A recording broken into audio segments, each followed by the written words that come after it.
जी अस्सलाम वालेकुम। उम्मीद है कि आप सब ठीक होंगे। आज जो हम लोगों ने अपना चैप्टर स्टार्ट करना है बेसिकली वो चैप्टर नंबर 4 जो कि सेल के अबाउट है कि लिविंग ऑर्गेनिजम्स जो थे वो किस तरह से ओरिजिनेट हुए थे, बेसिकली सेल क्या होता है, कौन सी बायोलॉजी की ऐसी फील्ड है जिसमें जो है वो सेल के अबाउट जो है वो स्टडी की जाती है, लिविंग ऑर्गेनिजम्स जो हैं वो कौन सी ऐसी चीज़ थी जिससे उनकी बॉडी जो थी वो ओरिजिनेट हुई थी, डिस्कवरी सेल की कैसे हुई थी। तो उसमें डिस्कवरी करने में जो साइंटिस्ट ने अपना रोल प्ले किया था वो कौन कौन से साइंटिस्ट थे और किस तरह से उन्होंने सेल की जो थी वो डिस्कवरी की थी। सो इन तमाम कंटेंट्स को आज हम लोगों ने डिस्कस करना है कि बेसिकली सेल है क्या चीज़। अगर मैं बात करूं सेल की, जो कि आज हमारा लेक्चर नंबर 1 है अबाउट सेल, बेसिकली छोटी क्लासेस में भी आप पढ़ के आए हुए हैं सेल के about the cell. Cell is the basic structural and functional unit of life. Structural and functional unit of life.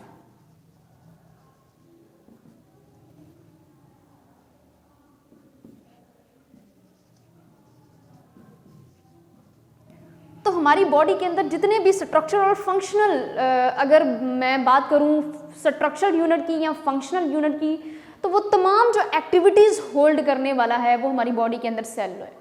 Cell की इतनी इंपॉर्टेंस है कि हमारी बॉडी की जितनी भी एक्टिविटीज़ होती हैं, हम सारा दिन जो भी काम करते हैं, तमाम एक्टिविटीज़ जो हैं वो कैरी करने वाला जो है वो बेसिकली सेल है। सो ऐसी कौन सी ब्रांच है जिसमें सेल के अबाउट जो है वो स्टडी की जाती है? तो बेसिकली जब हम पढ़ते हैं साइटोलॉजी के बारे में, एक वर्ड जो है साइटोलॉजी, तो साइटोलॉजी बायोलॉजी की वो फील्ड है, वो ब्रांच है जिसमें हम सेल के अबाउट स्टडी करते हैं। तो साइटोलॉजी जो है वो बायोलॉजी की ब्रांच है in which we deals about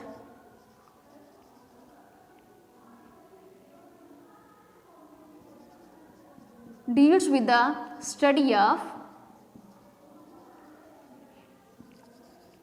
cell.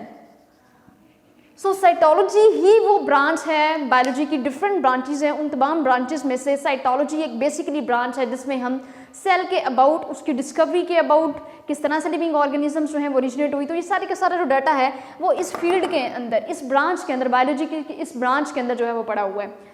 चलें अब हम देख लेते हैं जी कौन से जो है वो डिफरेंट साइंटिस्ट थे जिन्होंने सेल को डिस्कवर करने में अपना रोल प्ले किया था। तो रॉबर्ट ब्राउन की बात करें, रॉबर्ट हुक की बात करें, मैल्थस की बात करें, शील्डन की बात करें, लॉरेंस ओकन की बात करूं, तो ये डिफरेंट साइंटिस्ट ने, लमार्क की बात करूं, तो इन तमाम साइंटिस्ट ने जो है वो सेल को डिस्कवर करने में, सेल के अबाउट जो है वो अपनी डिफरेंट थेरीज जो थी वो पेश की थी। इनको हम 1 बाय 1 जो है वो डिस्कस कर लेते हैं। यहाँ पे अब इमर्जेंस और इम्प्लीकेशन, सेल थ्योरी की एम्प्लीकेशन जो है उसके बारे में मैं डिस्कशन स्टार्ट करने लगी हूँ। सबसे पहले मैं डिस्कशन करती हूँ रॉबर्ट ब्राउन की। रॉबर्ट ब्राउन ने 1665 में जो है वो बेसिकली सेल के ऊपर काम किया था। रॉबर्ट ब्राउन ने अपनी एक बुक जो है उसके अंदर पब्लिकेशन की अबाउट सेल के, उस बुक का नाम जो था वो माइक्रोग्राफिया था, माइक्रोग्राफिया।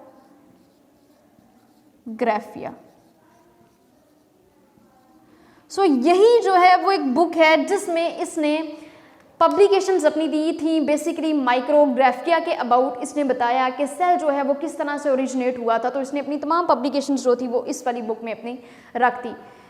उसके बाद इसने ऑब्जर्व किया था थिन स्लाइसिस को लेकर के, इसने ऑब्जर्व किया था और इसने ये देखा, कॉर की बात करूं, कॉर के जो थिन स्लाइसिस हैं उसके अंदर इसने जो थे वो स्मॉल चैम्बर्स जो थे वो देखे थे। तो इसने ये कहा था कि वो जो स्मॉल चैम्बर्स हैं वो किसी भी थिक वॉल के साथ जो है वो बाउंड नहीं हुए। एक फॉर एग्जांपल अगर इसने जो है वो एक कॉर्क ले लिया है, उसके अंदर इसने डिफरेंट सेल्स जो थे वो देखे थे।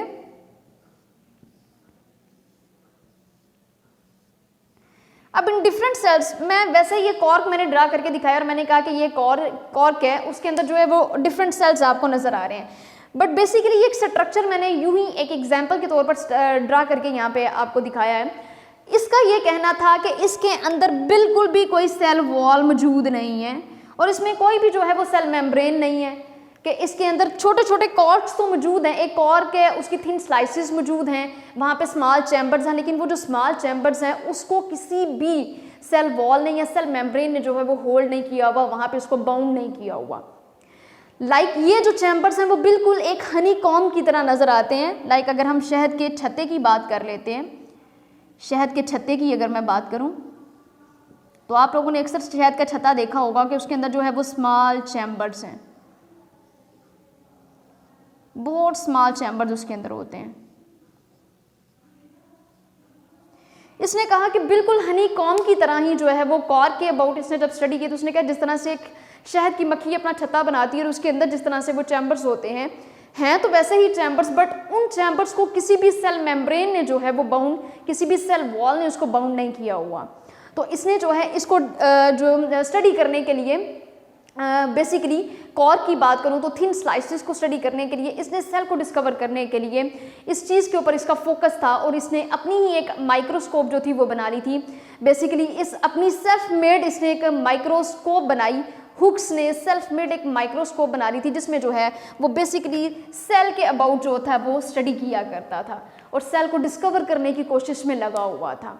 सो इसका एक और जो है वो काम जो था, इसने सेल्फ मेड एक माइक्रोस्कोप बनाई थी।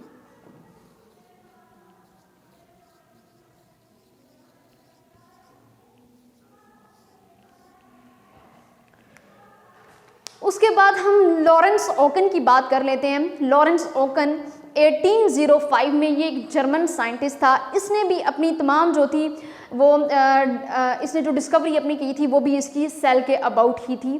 तो इसने जो काम किया इसका बेसिकली इसने सुजेस्ट किया था कि तमाम लिविंग ऑर्गेनिजम्स जो होते हैं वो ओरिजिनेट हो रहे हैं बेसिकली सेल से। तो लॉरेंस ओकन जो है वो एक जर्मन साइंटिस्ट है। 1805 में इसने भी सेल को लेकर के बात की। इसने कहा कि तमाम लिविंग ऑर्गेनिजम्स जो हैं वो बेसिकली सेल से ही ओरिजिनेट हो रहे हैं, या अगर हम वेजिकल्स की बात करते हैं तो उन वेजिकल्स से वो चीज़ें जो है वो ओरिजिनेट हो रही हैं।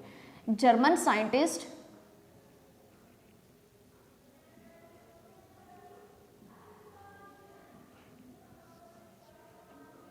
ये एक जर्मन साइंटिस्ट था और इसने कहा कि all living organisms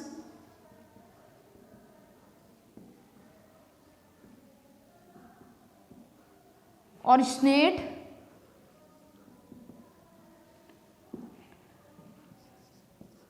from cell और वेजिकल्स।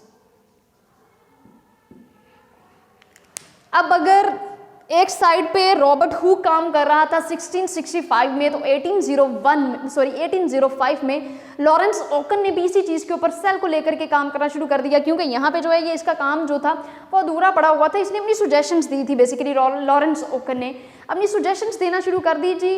ये जो रॉबर्ट हुक जो है ये काम कर रहा है, ये इसका रॉबर्ट हुक का काम ठीक नहीं है। इसने जो कहा कि वहाँ पे कोई भी सेल वॉल मौजूद नहीं है, वहाँ पे कोई भी सेल मेम्ब्रेन मौजूद नहीं है जिसने उस स्मॉल चैम्बर्स को जो है वो बाउंड किया हुआ। तो बेसिकली इसने सुजेशंस देना शुरू कर दी थी। लॉरेंस ओकन ने 1805 के अंदर इसने सुजेस्ट किया था कि ऐसा नहीं है, तमाम लिविंग ऑर्गेनिज्म जो हैं वो सेल से या वेजिकल से ही ओरिजिनेट हो रहे हैं। देन उसके बाद एक और जो है वो साइंटिस्ट है रॉबर्ट ब्राउन। रॉबर्ट ब्राउन ने 1831 में अपना काम जो था वो स्टार्ट किया था। 1831 में रॉबर्ट ब्राउन ने। अब रॉबर्ट ब्राउन के काम में क्या था कि इसने स्फेरिकल बॉडी के अंदर बेसिकली न्यूक्लियस को पाया था। एक स्फेरिकल बॉडी थी, उस स्फेरिकल बॉडी के सेल जो था उस पूरी बॉडी है, लाइक लॉरेंस ओकन ने कहा कि तमाम लिविंग ऑर्गेनिजम्स जो हैं वो सेल से ही ओरिजिनेट हो रहे हैं। डिफरेंट टाइप्स के जो सेल्स हैं उनसे मिलके जो है वो लिविंग बॉडीज बन रही हैं। तो बेसिकली रॉबर्ट ब्राउन ने ये कहा कि अगर स्फेरिकल बॉडी की बात करें तो स्फेरिकल बॉडी के अंदर जितने भी सेल्स हैं उन सेल्स के अंदर मैक्सिमम जो है वो न्यूक्लियस ज़रूर मौजूद है। सो रॉबर्ट ब्राउन ने उन सेल्स के अंदर जो है वो न्यूक्लियस को डिस्कवर कर लिया और इसने 1831 में जो है इसने अपना काम जो था वो स्टार्ट किया था इसके ऊपर। अब इसकी डिस्कवरी की वजह से इसने ये कहा कि सेल जो है वो एक एम्प्टी स्पेस रखता है। लाइक जो ऊपर वाले ये डिफरेंट साइंटिस्ट थे वो ये कह रहे थे कि सेल बिल्कुल अंदर एम्प्टी स्पेस है, उसके अंदर कोई भी न्यूक्लियस मौजूद नहीं है, उसके बाहर जो है वो कोई भी सेल वॉल मौजूद नहीं है, कोई भी सेल मेम्ब्रेन से वो बाउंड नहीं हुआ। तो बेसिकली रॉबर्ट ब्राउन ने जब सेल के अंदर न्यूक्लियस को डिस्कवर कर लिया तो उसने कहा कि ऐसा नहीं है, बल्कि सेल के अंदर न्यूक्लियस मौजूद है। हम ऐसा नहीं कह सकते कि सेल जो है वो बिल्कुल जो है वो अंदर से खाली है, बल्कि सेल के अंदर कुछ फ्लूइड्स मौजूद हैं। साइटोप्लाज्म की अगर बात करें या सेल के अंदर न्यूक्लियस की बात करें तो वो तमाम चीज़ें जो है वो सेल के अंदर मौजूद है। तो इसने इस वाले जो इनका कंसेप्ट था उस कंसेप्ट को इसने रॉबर्ट ब्राउन ने चेंज कर दिया 1831 में आकर के। उसके बाद जो है इसने एक और साइंटिस्ट है हमारे पास मैथियस शील्ड की अगर मैं बात करूं तो 1833 में एक और साइंटिस्ट आया था। ये बेसिकली एक बोटेनिस्ट साइंटिस्ट था जिसने काम किया था बॉटनी की फील्ड के अंदर। इसने प्लांट्स को के बारे में स्टडी अपनी की थी। ये एक बोटेनिस्ट है, basically botanist.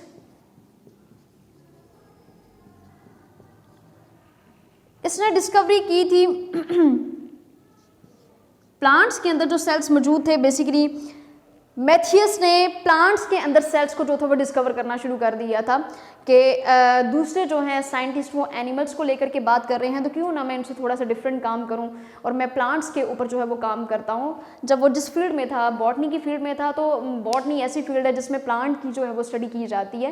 It is the branch of biology in which we study about the plants. तो बोटेनिस्ट था और इसने जो है वो अपनी स्टडी की थी प्लांट्स को लेकर के। इसने देखा कि प्लांट के अगर हम डिफरेंट सेल्स की भी बात करते हैं तो उन सेल्स के अंदर जो है वो बेसिकली न्यूक्लियस पाया जा रहा है।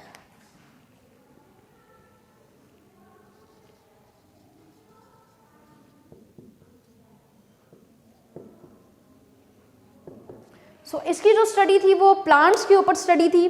देन उसके बाद अगर हम बात कर लेते हैं एक और, थियोडर सचवान एक साइंटिस्ट था जिसने 1839 में काम करना शुरू किया और वो एक जर्मन जोलॉजिस्ट था और उसने एनिमल सेल्स के अंदर न्यूक्लियस को जो था वो उसके ऊपर जो थी वो स्टडी अपनी स्टार्ट कर दी थी। उसने बहुत से, बट वो न्यूक्लियाई जो थी उसके अंदर सेल वॉल को देखने में नाकाम रहा। एक थियोडर सचवान एक और साइंटिस्ट है।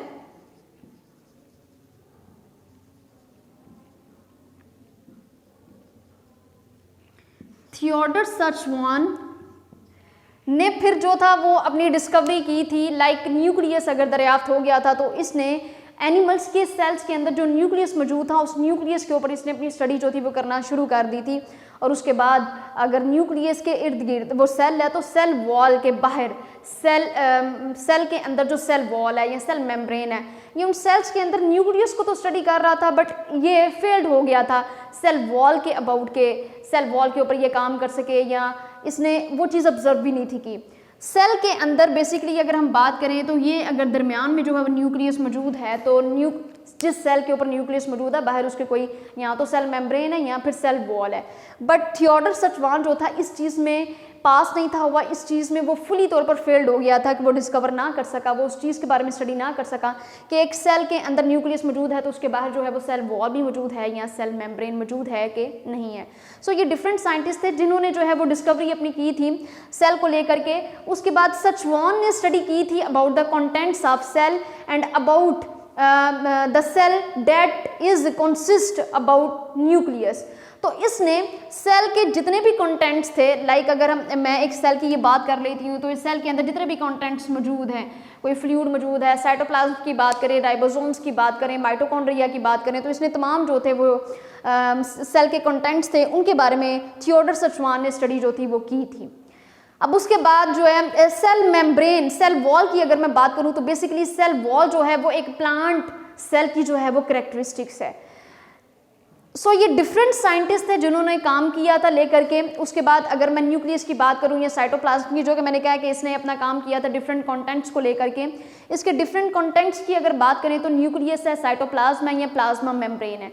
सो बेसिकली अगर न्यूक्लियस की बात करूँ तो ये एनिमल या प्लांट की बॉडी के अंदर प्रेजेंट होता है, या तो एनिमल की बॉडी के अंदर ये बिल्कुल सेंटर में होता है अगर मैं इसको एनिमल सेल बोल दूं,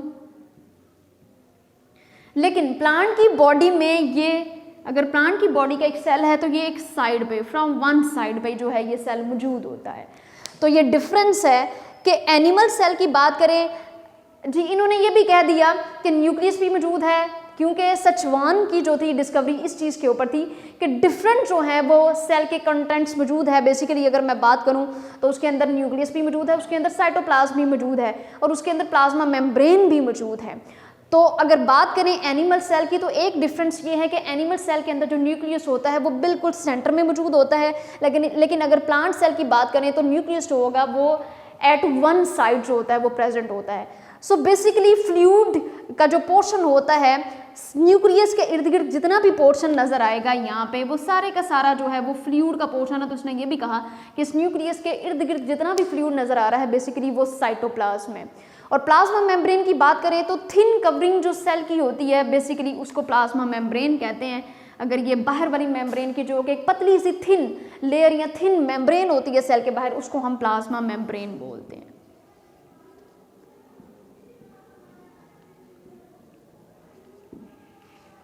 So it's all about the discovery of cell and about the contribution of different scientists जिन साइंटिस्ट ने जो है वो डिस्कवरी करने में अपना रोल प्ले किया था। उन्होंने डिफरेंट अपनी कॉन्ट्रीब्यूशंस दी, उनके अहम किरदार अदा उन्होंने किए, उनके डिफरेंट जो है वो फील्ड्स के अंदर जो उन्होंने अपनी खिदमत सर अंजाम दी थी।